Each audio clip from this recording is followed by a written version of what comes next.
Bonjour mesdames et messieurs, vous êtes sur Radio Jojo, Actu Sport.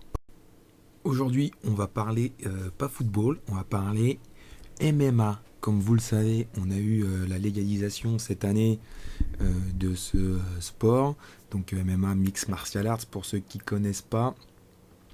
Je vais me présenter rapidos. Moi je suis un pratiquant de ce sport depuis une quinzaine d'années au moins, avec un niveau en toute modestie qu'on peut dire avancé.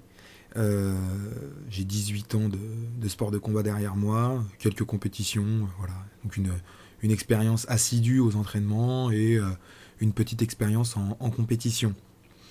Donc ici, je ne vais pas expliquer pourquoi la FFB c'est bien ou c'est pas bien. Personnellement, j'ai pas trop d'avis, j'y connais pas grand chose. Donc je vais laisser les gens qui vont en parler, qui sont dans les institutions ou qui voient ça avec un œil un peu plus professionnel que moi, dire ce qu'ils pensent. Moi, je vais plutôt faire un tour d'horizon des différentes critiques que j'ai pu avoir au cours de ma pratique. Parce j'en ai eu beaucoup, parce on revient de loin, le MMA, on est parti de loin pour aujourd'hui être légalisé. Même si on est légalisé aujourd'hui, l'image qu'on a, elle est toujours pas totalement effacée, et je pense qu'elle ne le sera jamais totalement, puisque le travail des médias a été pendant très longtemps, on peut dire presque 15 ans, je pense, une bonne dizaine d'années en tout cas, de nous décrire, de nous diffamer, de nous décrire comme des idiots, comme des barbares, de nous diffamer plusieurs fois. Hein. Je pense que j'ai même des articles encore, là, je les ai pas sortis, peut-être un jour je le ferai pour qu'on se marre, mais de l'équipe et tout, là, qui racontait des mensonges, hein, purement et simplement sur le compte des pratiquants de ce sport. Et donc je vais faire un petit tour d'horizon de ce que j'ai pu voir, recevoir comme critique sur ce sport, qui est le sport que j'ai le plus pratiqué avec le football. Alors je vais y aller par graduation, on va partir de l'argument le plus débile au plus difficile à combattre, soi-disant. Enfin bref, on va voir ça. Donc moi on m'a sorti pas au départ, mais on m'a régulièrement sorti que c'était un sport qui avait l'air d'être un sport d'homosexuel. Hein. Donc bien sûr dans le mauvais sens du terme, les gens ils disaient pas homosexuel, ils disaient plutôt tarlouse ou pédé ou ce que vous voulez. Tout simplement parce qu'il y a deux mecs en slibard à moitié à poil qui se roulent dessus l'un sur l'autre dans une cage, voilà, et qui se roulent dessus l'un sur l'autre. Donc ça veut dire que c'est homosexuel évidemment. Je soupçonne les gens qui disent ça d'avoir un petit problème avec leur propre sexualité, hein, faut le savoir. La plupart des gens en plus qui disent ça, eux, je pense qu'ils n'ont rien à redire à la lutte gréco-romaine, qui est un sport olympique. Je mettrai 2-3 images là, voilà, pour qu'on puisse comparer, où les mecs se reniflent aussi le cul pas mal, mais bon, c'est le sport qui veut ça, c'est comme ça. Et puis la plupart des gens qui vous disent ça, vous avez envie juste de leur dire, écoute, viens, monte, hein, on va voir qui est un homosexuel, si tu vois ce que je veux dire.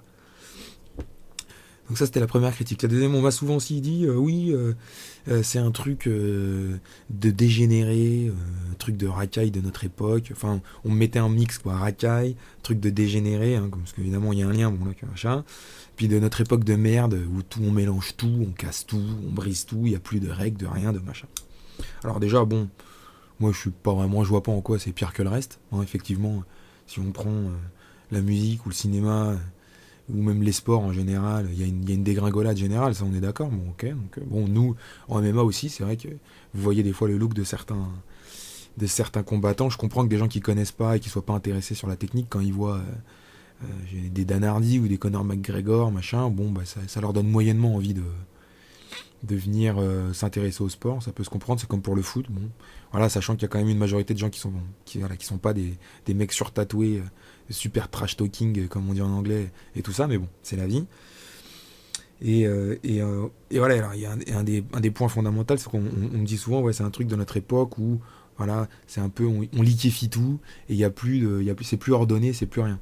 Donc ça va venir aussi un peu avec un autre point après, mais faut bien comprendre, en tout cas de mon point de vue, que le MMA, en fait, c'est une addition de règles. Donc c'est pas un métissage des sports de combat. Il n'y a pas de métissage de la lutte avec le sol. Non, c'est des règles de compétition qui permettent de faire des connexions entre les différentes disciplines sportives. Donc au contraire, c'est pas du tout une déliquescence, une liquéfaction des arts martiaux originels. Au contraire, c'est plutôt un sport qui cherche à les connecter les uns avec les autres. Bon, ça c'est pour les critiques les plus basiques, on va dire. Alors, il y a une autre critique qu'on m'a régulièrement faite dans les différentes discussions que j'ai pu tenir, c'est il y en a qui me disaient ouais, mais tu vois, légaliser le truc, c'est encore de l'américanisation de notre société.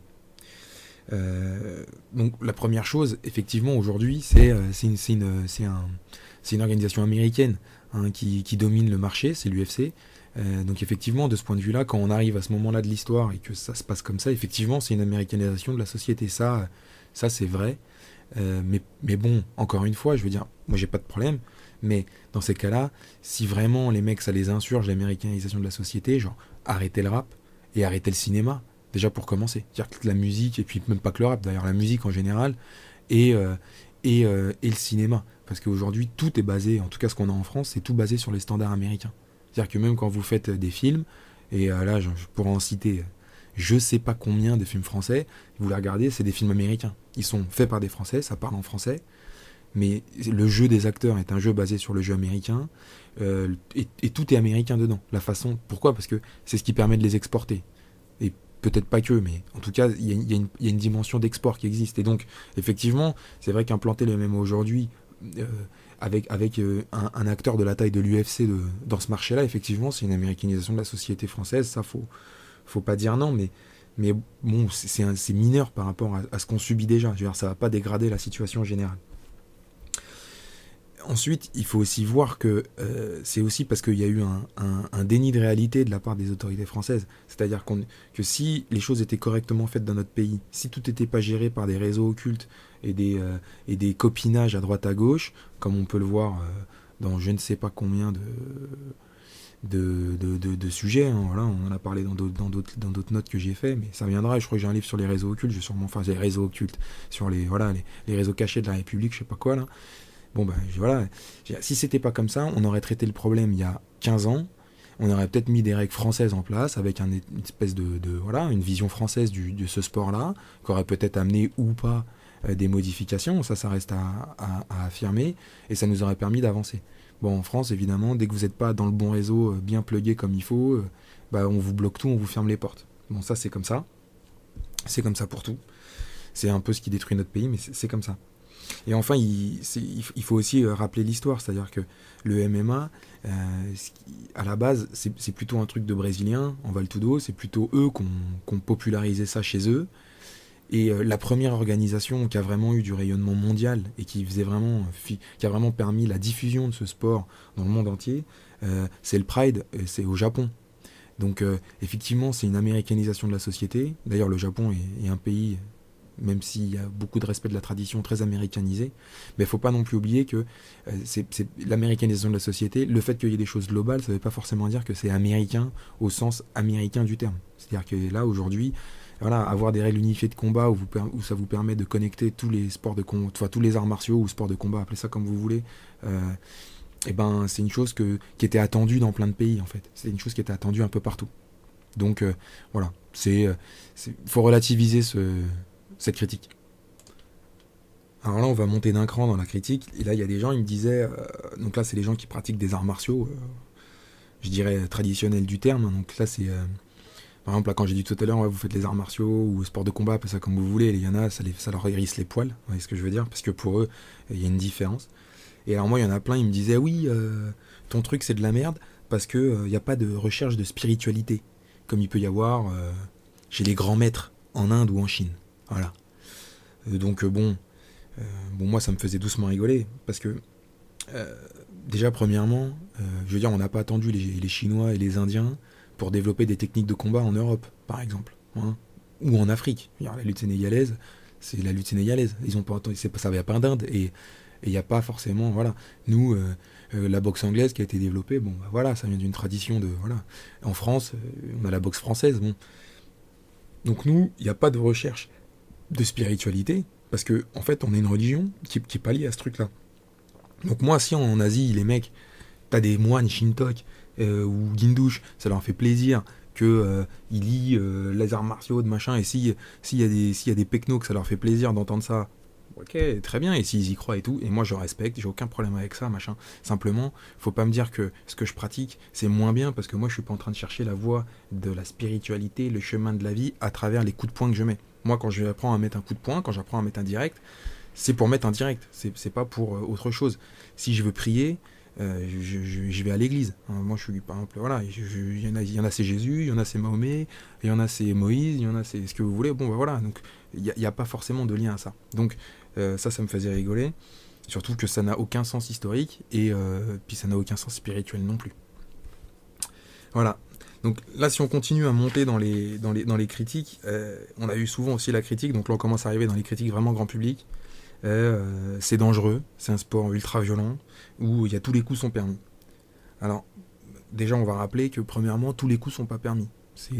Comme je disais tout à l'heure, c'est une addition de règles. Donc vous avez le droit de lutter, vous avez le droit de faire du judo, vous avez le droit de faire de la boxe, vous avez le droit de faire du JJB, vous avez le droit de faire du karaté. Mais ce qui est interdit dans ces sports-là, c'est aussi interdit en MMA. On n'a pas le droit de taper dans la nuque, on n'a pas le droit de mordre, pas de coups dans les parties, pas de coups dans les yeux, pas de trucs comme ça. Et en ce qui concerne certains coups, donc par exemple sur certains coups de coude, il y a des trajectoires qui sont interdites. D'accord ? On n'a pas le droit de piétiner son adversaire, même si c'était permis par exemple au Pride, ou de mettre des pénaltys dans la tête, de tirer dans la tête comme si c'était un ballon de foot, même si dans certaines organisations c'est permis. Mais aujourd'hui, globalement, les règles elles sont unifiées, c'est interdit. Donc tous les coups sont pas permis, bien au contraire. Hein. Et d'ailleurs, la preuve la plus éclatante qu'on puisse avoir, c'est que les mecs font carrière longtemps. C'est-à-dire qu'il y a des combattants, ils font, là je prendrais quelqu'un que je connais personnellement, qui est Xavier Fopapokam, lui il a presque 55 combats, il s'est arrêté à 33 ou 34 ans, un truc comme ça. Donc le mec il a enchaîné les combats plusieurs fois par an, voilà, il a jamais eu de grosses blessures, il n'y a jamais eu de grosses blessures, jamais eu de rien. Il a pu combattre de multiples fois sans problème, et aujourd'hui voilà, il est en bonne santé, il est très bien, et puis il a un nombre de combats qui est quand même assez conséquent. Ce qui nous permet de voir ça aussi, c'est qu'il y a c'est que les combattants généralement c'est pas un truc de jeune. T'es pas à ton meilleur niveau quand t'es jeune. T'es plutôt à ton meilleur niveau aux alentours de la trentaine, et voilà, il y a plein de mecs par exemple, ils sont à leur meilleur niveau à 35 ans. Donc c'est un truc de vieux. Donc si c'est un truc de vieux, c'est que c'est pas un truc qui est traumatisant pour le corps. D'ailleurs, là, ce qui a permis la légalisation, c'est qu'ils ont fait des études sur la traumatologie, et puis effectivement, quand tu compares ça à la boxe anglaise, bon bah toi t'es bien en dessous. Hein, parce que la boxe anglaise c'est tous les coups dans la tête, le MMA, il peut y avoir des minutes sans échange de coups. Hein, je parle pas des règles, on va même pas rentrer dans le détail des règles, des KO, tout ça. Ceux qui s'intéressent, vous tapez sur internet, vous trouverez plein d'articles là-dessus. Donc c'est pas ça le sujet. Mais je rappellerai qu'on a le rugby en France, hein, qui est un sport, si je pense, s'il arrivait aujourd'hui, qui serait peut-être qualifié aussi de super dangereux, et on le dirait, ouais, ça faut l'interdire. Parce qu'il y a des gens qui se blessent fortement. On l'a encore vu cette année, là, il y a eu 3-4, ils en ont même parlé tellement il y en a eu, des jeunes de 19 ans qui ont fait des commotions cérébrales très fortes. Et il y en a pour lesquels ils vont avoir des séquelles, voilà, c'est très compliqué. Et on a le football américain. Voilà, le football américain, moi je suis pas un expert, je regarde pas de match. Je connais un mec qui en a fait, qui est un de ceux qui court là, il m'a dit je me suis pris 2 plaquages, j'ai fait 2 commotions. Il en a fait plusieurs années, donc ça s'est toujours bien passé. À chaque fois qu'il a eu un contact, il a eu une commotion, parce que on peut venir sur les côtés par derrière à plusieurs, machin, enfin voilà. Donc, je veux dire, si ces sports-là sont permis, je vois pas en quoi le MMA c'est plus dangereux, c'est moins dangereux. Et ça c'est un élément factuel. Ceux qui vont écouter cette bande passante et qui vont pas me croire, bah, c'est pas grave, vous ne croyez pas, on s'en fout. Vous êtes c'est faux, factuellement c'est faux. Après, dans cette lignée de critique, c'est tous les coups sont permis, donc c'est un retour de la barbarie. Ok, vous êtes les gladiateurs modernes, d'ailleurs ça se voit, c'est le retour de l'arène, là, du pain et des jeux, hein, c'est ce qu'on m'a dit aussi. Vous êtes là, vous êtes dans la cage, machin, bidule, et puis vous vous foutez sur la gueule comme des malades, quoi.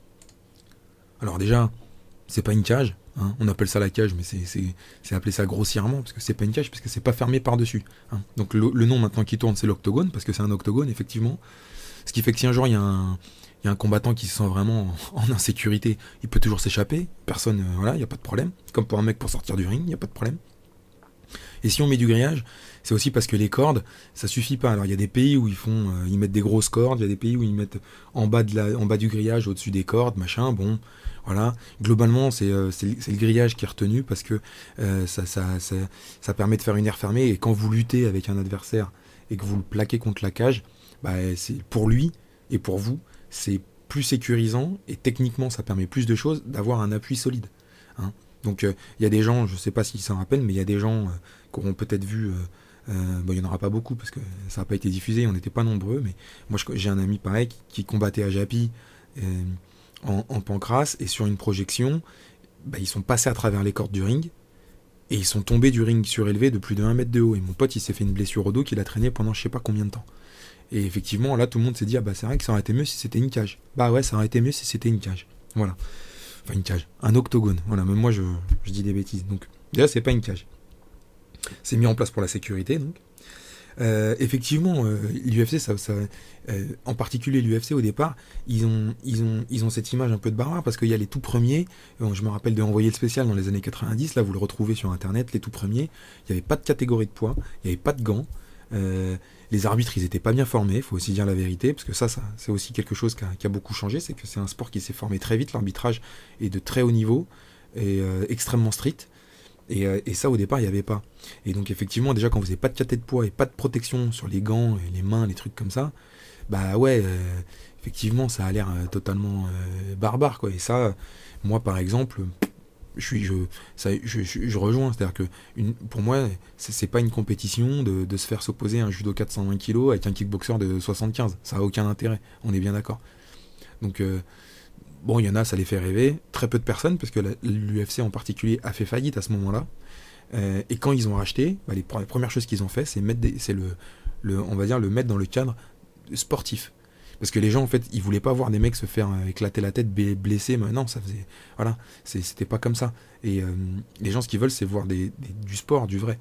Hein. D'ailleurs, un de ces quatre, sûrement, que je ferai une note de lecture sur les gladiateurs aussi, parce qu'il y a beaucoup de fantasmes qui tournent autour de ce truc-là. Donc voilà, la réalité, c'est pas ça. La réalité, c'est que quand c'était barbare, entre guillemets, ça n'a pas marché.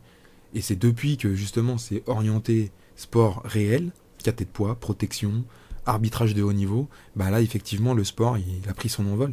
Tout simplement parce que, contrairement à ce qu'on dit, tous les coups sont pas permis, mais par contre, la liberté d'action que ça vous offre, c'est un sport qui est extrêmement spectaculaire. Et donc, effectivement, une fois que vous avez pris un peu le coup d'œil et que vous vous êtes habitué à cette façon de combattre qui est un peu, on va dire, peu orthodoxe, quoi, qui est un peu différente, mais que vous appréciez un peu, bah effectivement, après vous vous rendez compte que ouais, c'est un sport qui prime l'initiative, qui est extrêmement intéressant. Il y a aucun doute. Voilà, donc toujours sur la barbarie, bon je rappelle, comme je disais tout à l'heure, les combattants c'est plutôt des vieux, donc il n'y a quasiment pas de blessures. Et si vous regardez les blessures, tapez sur YouTube Best of Blessures MMA, vous allez voir la plupart des mecs, c'est des mecs qui se prennent des clés de bras, qui tapent pas assez vite, ou c'est un mec qui a mis un low kick et sur un blocage et qui s'est pété la jambe. Voilà, bon, ça c'est les trucs, ça arrive, hein, mais je veux dire, vous mettez Best of Tackle ou Best of Plaquage football américain, ça va être autre chose, laissez-moi vous le dire.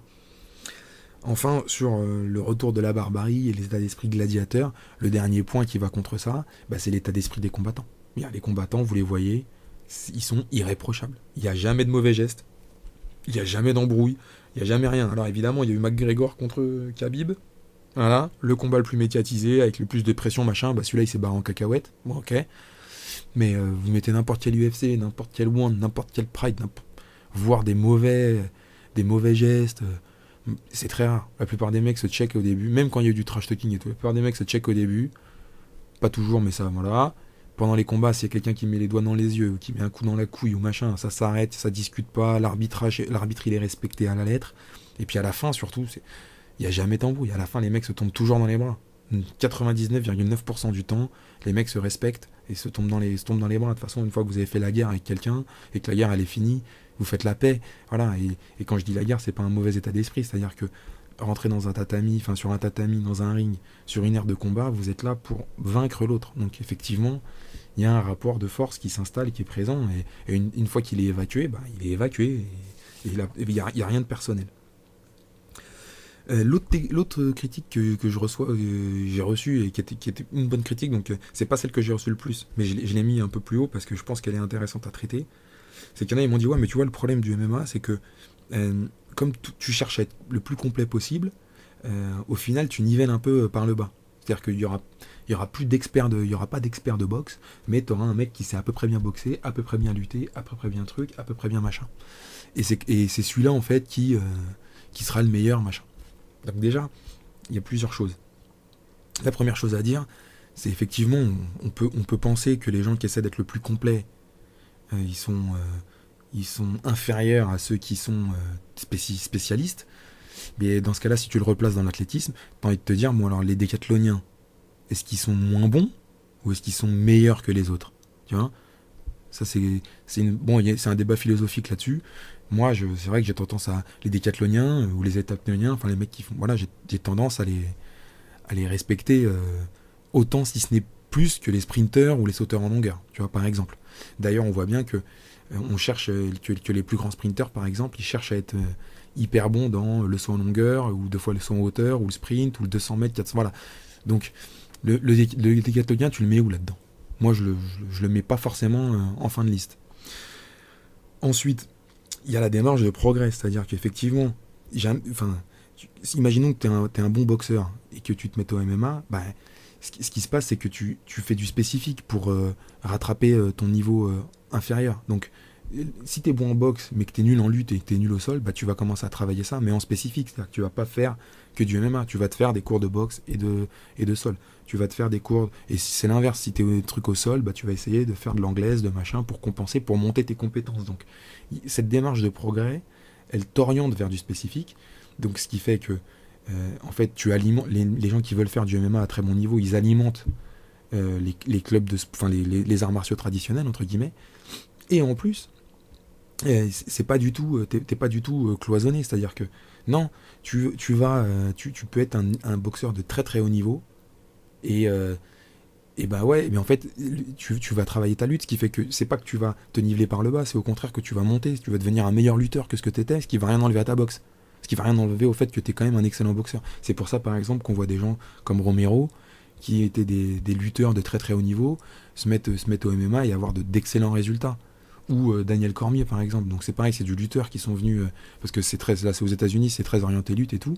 Et bah voilà, et ils ont des très très bons résultats. Et Daniel Cormier, là même, et c'est un excellent boxeur, Daniel Cormier. Et à l'inverse, on voit McGregor. Donc McGregor, quand il est parti voir combattre Floyd Mayweather, tout le monde a dit ouais, t'as vu, il a perdu, il s'est fait éclater machin. Bon, le mec, il a tenu 11 rounds, ou 10 rounds, je sais pas combien, alors qu'il n'est pas boxeur anglais, c'était son premier combat, on va dire, en anglaise professionnel, quoi. Et il prend le meilleur mec quasiment de l'histoire. Et il tient 10 rounds sans aucun problème.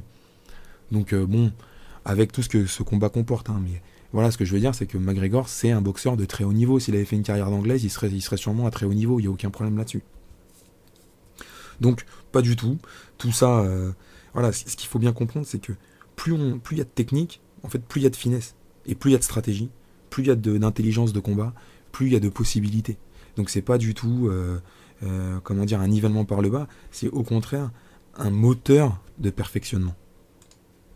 Donc, bien sûr, j'ai gardé la critique ultime pour la fin, hein, celle de l'atteinte à la dignité humaine à cause des frappes au sol. Donc ça, c'est ce qui nous a disqualifiés dans le débat public, comme je dirais, enfin comme on appelle ça, depuis le départ, c'est-à-dire que comme ils savaient pas trop, parce qu'en fait n'importe qui s'intéresse rapidement au MMA, il vient de vous faire, il vient de passer en revue ce que je viens de vous dire là, il l'a passé en revue en quelques combats. Il n'y a pas besoin d'avoir fait l'ENA pour comprendre que c'est un sport où il y a moins de traumatologie pour le corps, qu'il suffit de voir l'âge des combattants, le nombre de coups échangés, tous ces trucs-là, que techniquement c'est largement au-dessus, que d'un point de vue purement spectacle, vous êtes sur le meilleur sport, voilà. Celui qui permet les retournements de situation, celui qui permet le plus de variété dans le scénario des combats et qui permet de toucher le grand public, le plus de grand public, parce que justement vous avez tout dedans. C'est pas réservé aux mecs qui aiment la percussion ou aux mecs qui aiment la lutte, voilà.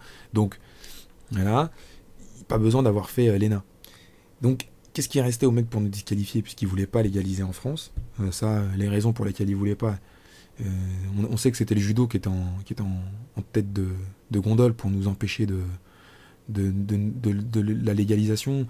Bon, il y a plein d'avis différents. Moi, je donnerai pas mon avis maintenant, ça sert à rien. En tout cas, on nous a dit les frappes au sol.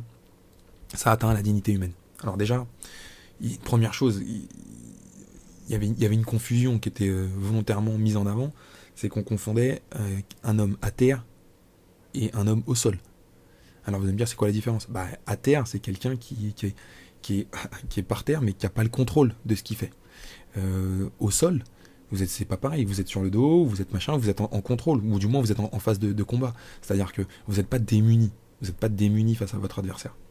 Contrairement à quelqu'un qui est à terre, voilà, un homme à terre, c'est comme s'il était KO, je sais pas quoi.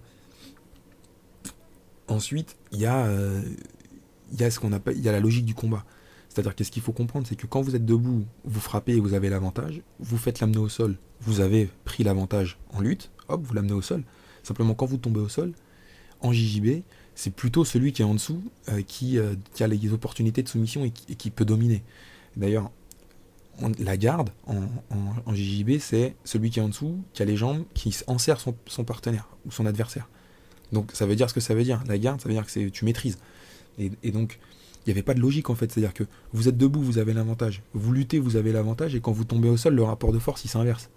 Donc fallait bien compenser. C'est-à-dire que les mecs, par exemple, qui étaient super bons au sol, bah, qui étaient nuls debout, machin, bah, ils se laissaient emmener au sol, tranquille. Et puis arrivaient en bas, bah, ils essayaient de vous soumettre. Et voilà, si vous n'avez pas les frappes, bah, c'est compliqué. Vous allez perdre. Alors que avec les frappes, ce que vous avez à faire en tant que boxeur de très bon niveau, machin, c'est apprendre à défendre et apprendre à mettre des parpaings. Et quand vous mettez les parpaings, machin, si vous êtes bon en frappe au sol, bah, celui qui est en dessous, il n'a pas envie de rester en dessous. D'ailleurs, regardez n'importe quel combat. Les mecs, qu'est-ce qu'ils cherchent à faire? À tomber au sol, ils cherchent à se relever, 9 fois sur 10, ou à prendre dans la garde pour maîtriser le truc. Voilà. Donc, c'était ça l'argument fatal qui, en fait, est le pire des faux arguments. C'est-à-dire que à aucun moment on atteint la dignité humaine à ce moment-là. Et même, je renverserais le truc, je dirais que le MMA, tout à l'heure, je disais, c'est un sport, c'est un cadre de compétition qui permet de connecter tous les arts martiaux, machin. Mais, dans ce sens-là, c'est aussi un art martial. Parce que pour pouvoir être on va dire un art martial entre guillemets ou un sport de combat, quelque chose, faut apporter sur le plan technique quelque chose. Si c'était juste une cage où on lance des gens dedans et chacun se fout sur la gueule comme il veut, ok. Là d'accord, ce serait juste une des règles de compétition du sport. Mais le MMA ça dépasse ce cadre parce que on a développé en pratique depuis une quinzaine d'années le ground and pound qu'on dit en anglais, donc les frappes au sol et toutes les techniques qui sont associées. Et les techniques qui sont associées sur l'amélioration des positions, sur les trajectoires de frappe, sur les enchaînements, frappe, soumission, passage de garde, ce genre de choses, et ben, c'est vraiment l'apport technique du MMA. Donc on ne peut même pas lui reprocher à ce sport de n'avoir rien apporté, puisqu'il a apporté quelque chose sur le plan technique. Alors pour conclure, je dirais qu'effectivement cette légalisation, elle vient au bon moment. Moi, dans ma carrière, petite carrière de rien du tout, mais dans ma pratique, on va dire. J'ai pu voir la naissance, comment dire, la complexité au départ de se lancer dans ce sport il y a une quinzaine d'années même maintenant, puisqu'on a commencé en 2000, donc 20 ans même maintenant. C'était voilà, très compliqué de faire du MMA, et quand on était français, il fallait tout le temps aller à l'étranger, et c'était très compliqué d'aller à l'étranger, parce que les mecs vous connaissent pas, et parce que voilà, vous êtes français et tout. Donc pourquoi c'est une bonne chose cette légalisation? Alors la première chose, et je pense que c'est une des raisons pour lesquelles c'était légalisé, c'est que c'est pour le business, effectivement. Alors le seul truc qu'on peut trouver extrêmement dommage, c'est que maintenant qu'on légalise, alors qu'on a une machine comme l'UFC, bah effectivement l'UFC va venir et il va empêcher le développement des organisations locales qu'on pourrait faire en France. Donc on va en faire quand même, mais c'est dommage qu'on ne l'ait pas fait il y a 15 ans. Et on aurait peut-être des champions français, des organisations françaises de niveau international, qui, voilà, peut-être le meilleur truc européen, qui pourrait exister, parce que c'est vrai qu'aujourd'hui en Europe, en termes d'organisations qui font référence, il y a pas grand-chose. Même le M1 en Russie, bon, ok, mais c'est très russe. Et le truc en Angleterre, l'Alabama, machin, bah ouais, mais bon, voilà, c'est pas... Voilà. Alors que nous, peut-être que si on avait, avec notre capacité à faire des événements, on aurait peut-être réussi à faire quelque chose qui ressemble à une organisation de taille européenne. Bon, malheureusement, ça va pas se passer, pas passer comme ça et ça se passera pas comme ça. Mais bon, donc bon, il faut quand même se dire qu'on va quand même monter des choses. Ça va permettre quand même aux amateurs de pratiquer dans un cadre, parce qu'on aura des compétitions nationales sous une fédé et tout, donc ça va quand même permettre aux amateurs de passer le pas, c'est-à-dire des gens qui, comme moi avant, voilà, vous vous entraîniez dur à la salle, vous aviez des combats amateurs, il y en avait quasiment pas, c'était soit vous vous entraînez à la salle, soit vous allez dans la cage. Donc c'est aussi pour ça qu'il y a plein de gens, ils ont fait quelques combats et pas tellement plus, parce que voilà, ça demande tellement de sacrifices que et à l'époque donc là on va pouvoir graduer. Il y a des gens qui vont pouvoir avoir des carrières d'amateurs de bon niveau, durer un peu là-dedans. Ça existe déjà avec les tournois de Pancras, c'est une bonne chose. Et que ça se développe, au moins ça sera bien pour on va dire pour le petit pratiquant. Et pour le pro, ça va lui permettre d'avoir des événements en France, donc une meilleure exposition aussi, pour pouvoir après se vendre dans des grandes orgas. Et aussi permettre de faire venir des têtes d'affiche en France plus facilement, parce que c'est pareil, faire venir des étrangers, vous leur dites qu'il n'y a pas de frappe au sol, pas de truc et tout, les mecs, bon, voilà, la taille des événements sont réduites, tout, là on va pouvoir un peu développer tout ça, donc c'est une bonne chose. L'autre point pour lequel moi je trouve que c'est une très bonne chose, c'est parce que justement, nous les Français, on a le combat dans le sang. Je veux dire, ça c'est une évidence. Déjà, on a une boxe qui s'appelle boxe française. Donc pour avoir développé toi-même ta technique, ton style au fil du temps, ça veut dire que voilà, c'est pas tous les pays qui font ça. Surtout que la boxe française, c'est quelque chose qui fonctionne. Il y a même des mouvements qui ont été repris dans les MMA. Et c'est tout sauf quelque chose qu'on n'a pas. On est bon en judo, on est bon en karaté, on est bon en pied-point. Pareil, quand vous voyez le pied-point, le niveau d'exposition qu'on a en France du pied-point qui est ridicule. Hein, et vous voyez le nombre de mecs qu'on a qui ont des résultats de très bon niveau. Là, il suffit d'aller au Glory, au Quin et tout, de voir les mecs. Ben ouais, vous vous dites, voilà, alors ouais, en anglaise, qui est le sport le plus médiatisé, on va dire, on a du mal. Ouais, parce qu'on en fait pas beaucoup en France, c'est pas un truc qui nous passionne. Et même là, moi je suis pas très bon, mais je pense que si on cherche, on va trouver des mecs qui sont bons là-dedans. Voilà. Mais aux Jeux Olympiques, voilà, judo, karaté, machin, on est super bon, donc c'est une bonne chose. Puis enfin, voilà, ce sport, moi, pourquoi j'aime le MMA aussi, parce que c'est un sport qui permet de démystifier. De démystifier tout, quoi.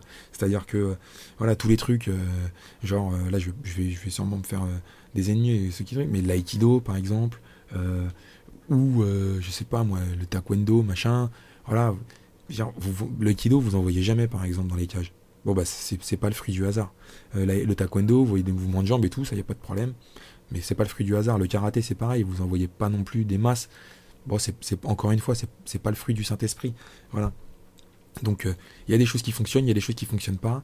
Et en fait, c'est bien, c'est que ce sport, c'est un révélateur. Ça vous montre, ça vous passe un peu au crible les capacités capacités techniques qui sont proposées par chaque art martial ou sport de combat, et ça vous permet de voir ce qui est le mieux, le plus efficace. Par exemple, on a des mecs moi j'ai un copain qui fait du Wing Chun. Eh ben, il fait du Wing Chun. Le Wing Chun, il y a quelques mecs en MMA, ils ont repris quelques mouvements, machin. Mais bon, c'est très rare et c'est à la marge. Parce que voilà, ça marche, mais dans une certaine mesure. Alors que un direct bras avant, uppercut bras arrière, ça marche beaucoup mieux. Voilà. Voilà, messieurs, merci mesdames, merci messieurs d'avoir écouté ce petit podcast vidéo sur le MMA. On était le 11 avril en plein confinement, il est 15h. Et j'espère que ça va pour vous, que vous ne vous faites pas trop chier. Et puis, je vous embrasse fort. À bientôt.